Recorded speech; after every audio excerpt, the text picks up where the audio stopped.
Now, I'm going to casually mention to you something that's very scary indeed, and tell you what the alien agenda is. And it's going to sound very familiar.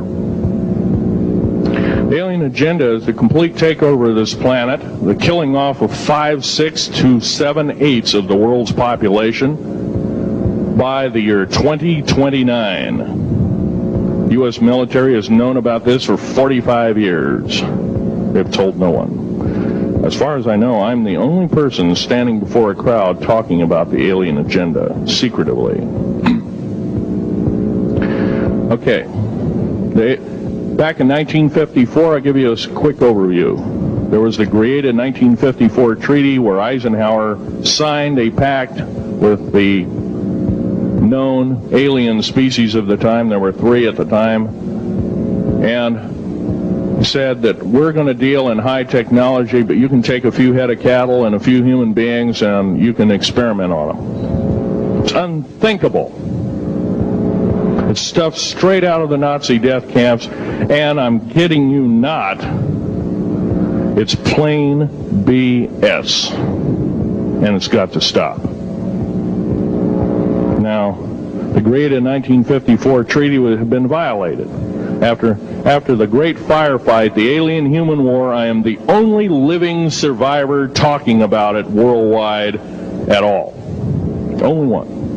The other 2 are in nursing homes in Canada, and the Canadian government refuses to allow any U.S. people, including myself, to talk to them because they are afraid of kidnap.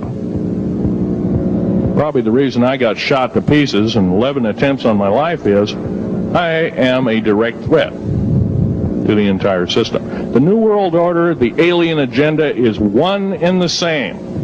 It's world takeover and the decimation of the population of this planet. Now, I'm going to tell you something a little bit different about the alien species. The bad news ones, there are 9 races of alien populations. To look at a human being as a bag of food. They're not cannibals. They don't eat the flesh and the bones and all that kind of stuff. They use the glandular secretions of animals and human beings as a mixture of the vitamins for their food. They get high off of our adrenal gland substances called adrenal chrome. It's something like cocaine to them. Now, what can we do about it? Right now, if we do nothing, we can do nothing about it, and it will continue to go on.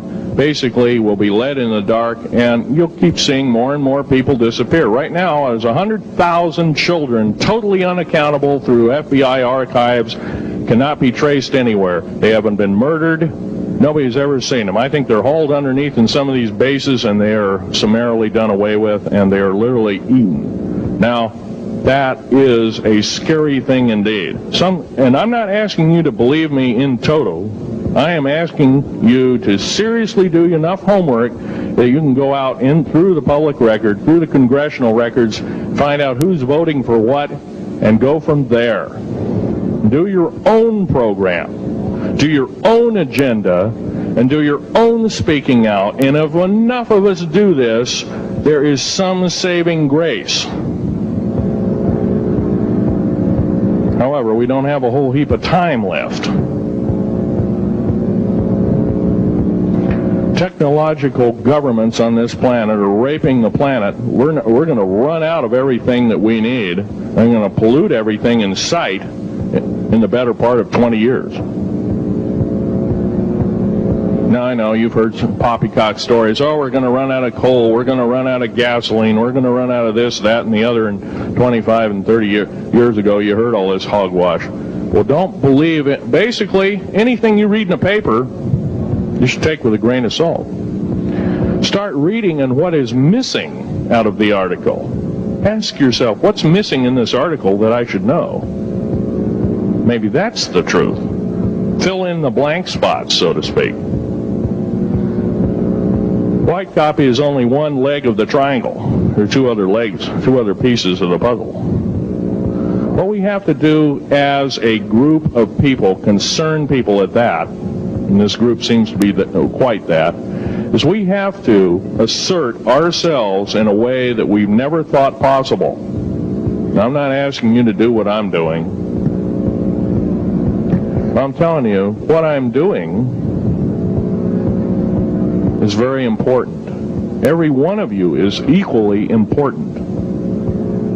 You wouldn't be in this room otherwise. You know, all these other people out here that didn't come to the lecture, they really don't want to hear it. Yesterday I heard a fellow that says, I'm sorry to say I belong to this military organization, that militant organization. I don't believe in the alien question. There's no proof of it. And so I show him an artifact, and he says, well, that's nice, but that could be lead. Well, I happen to know this isn't lead. It scratches diamond, and it's harder than that. Here's a sapphire that I found. When we blew a mountain apart, all these sapphires fell out. And sapphire has a hardness of 9 right next to the hardness of a diamond. This thing scratches the heck out of it. Let's tear it apart. I'll tell you something. This technology is fine and dandy. At the risk of the human race, at the risk of one human life, it is totally worthless. We have to... The one beautiful thing about the United States of America is we value a human person's life. The minute we lose it, we are dead meat. It is tantamount that we get back to constitutional law, and for our officials not to believe in it or obey it. First of all, for a politician to say, well, I believe in the U.S. Constitution, but I believe in gun control. You can't be a master of two houses. It don't work. What you must do is tell that politician you are disobeying the Constitution of the United States that you're sworn to uphold, and you are in treason territory. Think about what you have said. You have 30 days to make that apology. If you do not make that apology, you are a treasonous individual and should be prosecuted.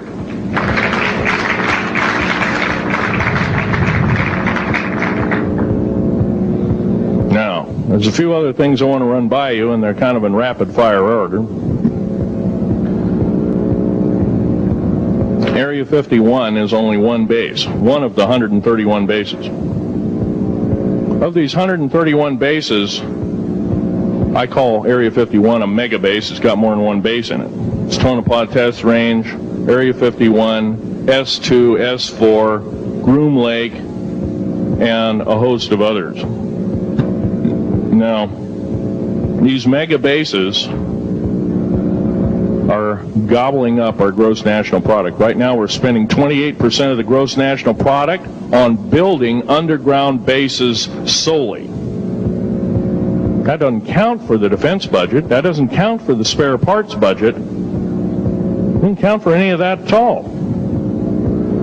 And the black budget is dead wrong. It sidesteps the United States Congress and its Constitution of its people and says you're a bunch of morons, you don't need to know. Well, a need-to-know basis is an executive order written during the Eisenhower era right after the Greada 1954 treaty and is treasonous and illegal in this country and should be overturned and abolished.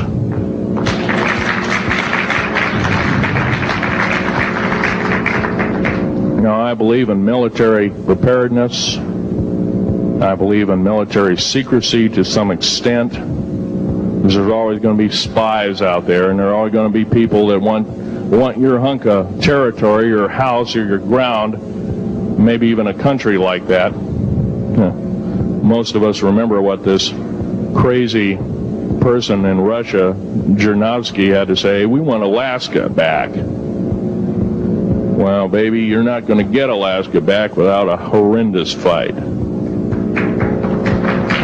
Alaska is my land. I was born here in these United States. I have risked my life and limb for these United States, and I love my United States more than my life. And I will defend these United States against all foreign powers, foreign and domestic. Now, every one of you in this room have probably, to some extent, minor or major, done just that. And that is what this country needs. Patriots you are, patriots you are becoming, patriots and Constitution builders you must continue to be. Now, all this alien thing is fine, except